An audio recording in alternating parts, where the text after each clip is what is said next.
Hi everyone, Amanda Jane here from Amanda Jane Crafts, and in today's video I'm going to take you through a stitch I'm using for this work in progress cardigan, and crochet cardigans are very popular at this time of year. I am using West Yorkshire Spinners ColourLab double knitting weight yarn and a pattern that I found from the Lovecraft's website.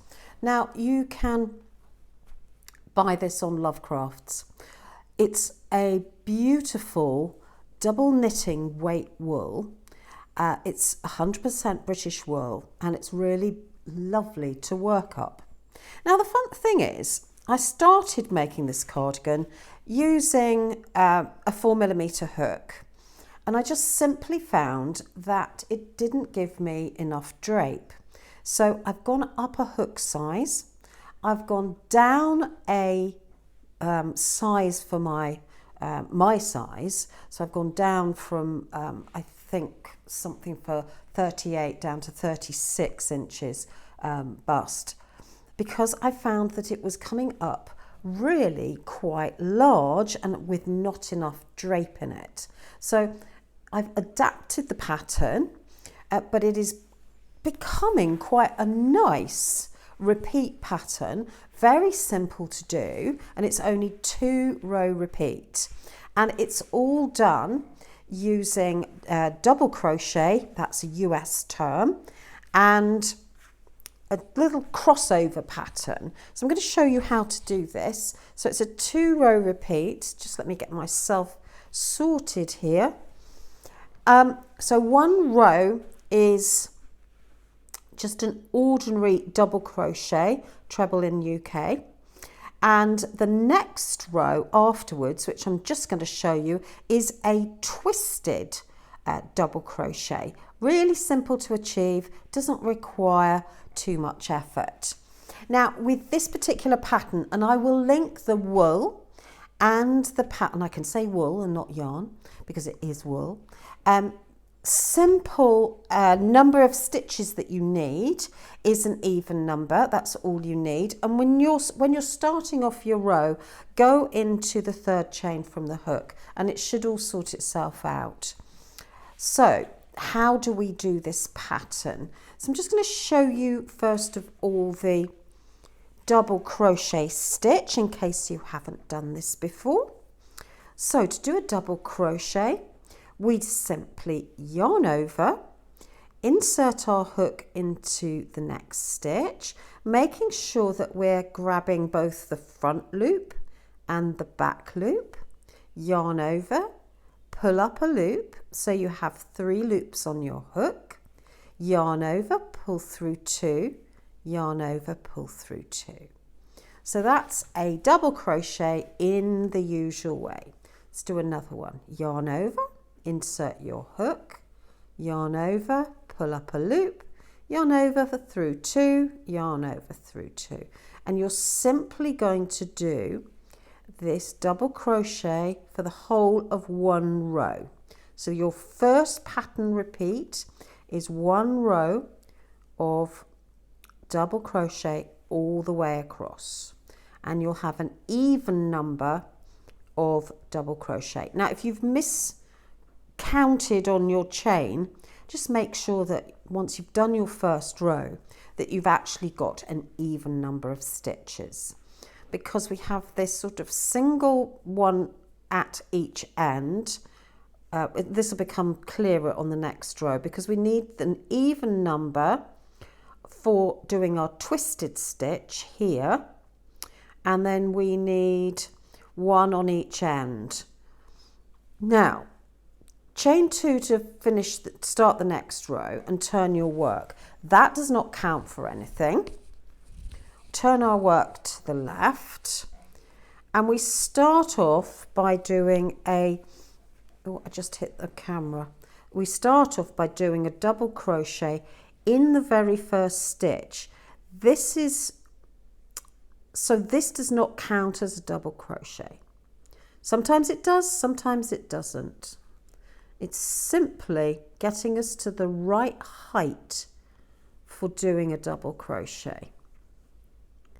So we do a double crochet into the very first stitch. This is quite unusual. Normally if we're doing a double crochet, we'd move on to the next stitch, but the pattern said do it in the first stitch, so I'm doing it in the first stitch. It's fine.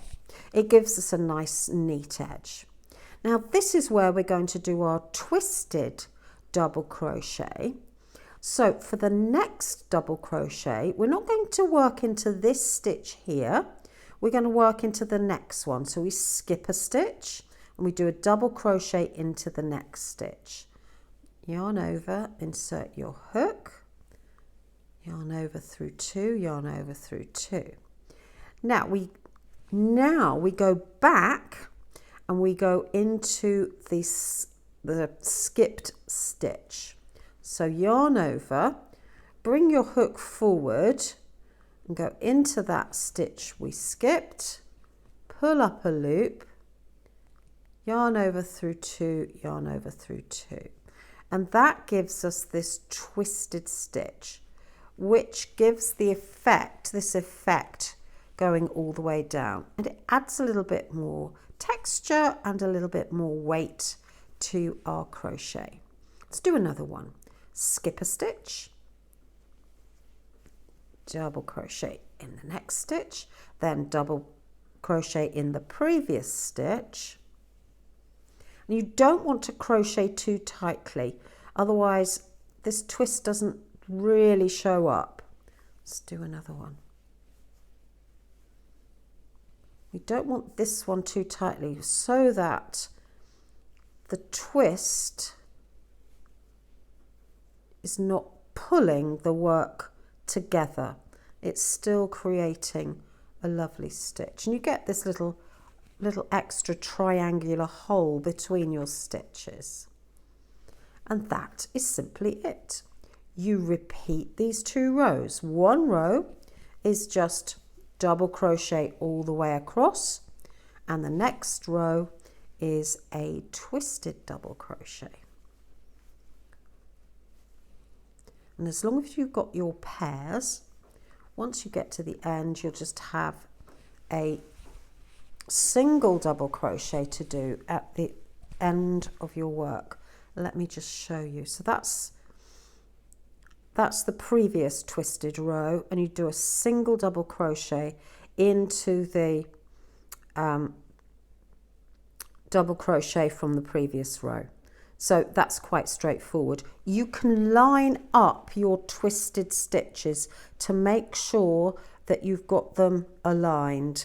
If you make a mistake, they'll get out of whack and you'll notice it very easily. So do check your work from time to time just to make sure that your twists are all lining up in a column all the way up your work. I did find I had made a mistake in one row and I just undid it and unfrogged it, as they say, unfrogged it to correct that. So sometimes it's easy just to either miss a stitch, or what I had done, the error I had made was this.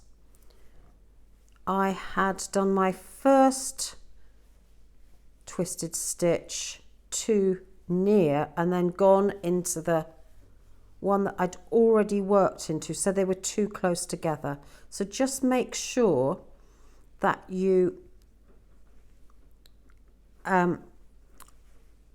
go into the right stitch. It's sometimes quite tricky. So that is where you've just done your first of the pair. You want to sort of, you're skipping quite a large gap. So that's the easier way to remember it, is just to be a bit careful that you skip right to here. It's tempting to think that you haven't crocheted into that stitch. So you're going over here, and that's only skipping one stitch, but it looks like a big gap. So there we have it. A really nice project to work up. Works up really quickly. I mean, this is very generous sizing for this cardigan. I'm really looking forward to getting on to doing the sleeves. I've done the first two fronts first of all, so I've got the length and I'm just finishing the back. So I've got another maybe 13 rows to do before I finish the back, and then there'll be 2 sleeves. So that is a review of West Yorkshire Spinners ColourLab British wool, available across the world. And this colour is lovely. It's called True Blue, and it's a real sort of Air Force blue. So there we have it. Well, I hope you've enjoyed this video. Do have a go at this stitch. Make a lovely lightweight scarf in cotton for the summer, or you could go really chunky and make yourself a scarf for the winter or a jumper. Now adapt the pattern, any pattern you see, as long as you get the width of it right in terms of inches and the length, you'll be off to the races. Not too difficult to work up to fit yourself. So thanks so much for watching. I look forward to speaking to you very soon. Press the subscribe button and the bell for notifications of upcoming videos. Take care. Have a great day. Bye.